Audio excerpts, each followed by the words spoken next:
একটা মেয়ে বিয়ের আগে টাকাওয়ালা ছেলে খুঁজলে যদি ভুল হয়, তাহলে ছেলেরা যে বিয়ের আগে সুন্দর মেয়ে খোঁজে, এটাও ছেলেদের ভুল। আরে বিয়ের পর একটা মেয়ের দায়িত্ব একটা ছেলেকেই নিতে হয়। তাই একটা মেয়ের বিয়ের আগে অনেকটা ভাবতে হয় যে কার হাত ধরছি, সে আমাকে ভালো রাখতে পারবে কিনা। আরে ভাঙা নৌকায় আপনিও নদী পার হতে চাইবেন না। যে নৌকা মাঝপথে যে ডুবে যায়, সে নৌকায় আপনিও কখনো উঠবেন না, এটাই স্বাভাবিক। আর আপনি যদি সময় মতো কেরিয়ারের পিছনে না ছুটে মেয়েদের পিছনে ছোটেন, তাহলে ভুলটা আপনার, মেয়েদের না।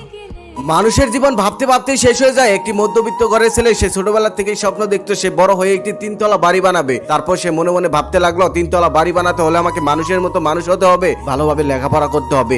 তারপর সে লেখাপড়া করতে লাগলো, লেখাপড়া শেষ করে সে ভাবতে লাগলো আমার এখন একটি ভালো চাকরি করতে হবে। চাকরি পাওয়ার পর সে ভাবতে লাগলো এখন আমার একটি বিয়ে করতে হবে। তারপর সে একটি বিয়ে করলো, বিয়ে করার পর আবার সে ভাবতে লাগলো এখন আমাদের ঘর আলোকিত করতে একটি সন্তান লাগবে। তারপর সে একটি সন্তান হলো, সন্তান হওয়ার পর সে ভাবতে লাগলো এখন আমার এই সন্তানকে মানুষের মতো মানুষ করতে হবে, তাকে লেখাপড়া শেখাতে হবে।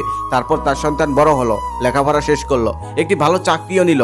তবে তার বাবার সেই স্বপ্নটা 3 তলা বাড়ি এখনো করা হয়নি। তখন সে ভাবতে লাগলো এখন আমার সেই 3 তলা বাড়িটা বানাতে হবে। তারপর সে মনের মতো করে সেই বাড়িটা বানালো, যেমন তার স্বপ্ন ছিল ঠিক তেমনই বানালো, নিজ হাতে সাজিয়ে গুছিয়ে বাড়িটা বানালো। বাড়িটা কমপ্লিট হওয়ার পর সেই বাড়িতে উঠলো, কিন্তু বাড়িতে ওঠার কিছুদিন পরেই লোকটা মারা গেল।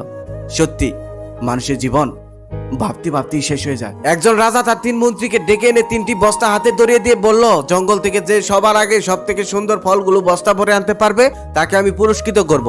এটা শুনে 3 মন্ত্রী সেই 3টা বস্তা নিয়ে জঙ্গলে চলে গেল। প্রথমজন মনে মনে ভাবলো যেহেতু রাজা ফল চেয়েছে, সেহেতু জঙ্গলের সব থেকে ভালো ফলগুলো দিয়ে আমার বস্তা ভরতে হবে। তারপর সে জঙ্গলে সব থেকে ভালো ফলগুলো দিয়ে বস্তা ভরে ফেললো।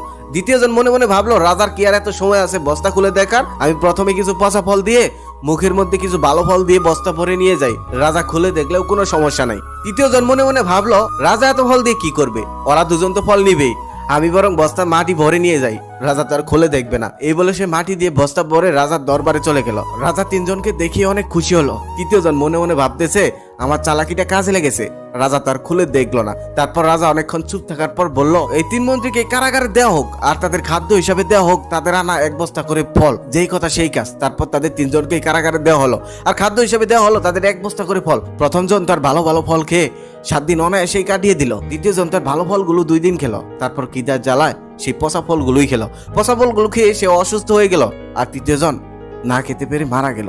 এই গল্প থেকে আমরা কি শিখলাম জানেন? আপনারা যারা লেখাপড়া করতেছেন তারা যদি এই মূল্যবান সময়টা লেখাপড়ার পিছনে লাগান, তাহলে কর্মক্ষেত্রে গিয়ে আপনার কষ্টের প্রতিদানটা আপনি পেয়ে যাবেন। আর যদি এখন অবহেলা করেন, লেখাপড়া না করেন, তাহলে আপনার অবস্থা হবে ওই 3য় মন্ত্রীর। সেদিন রাতে বাসায় ফেরার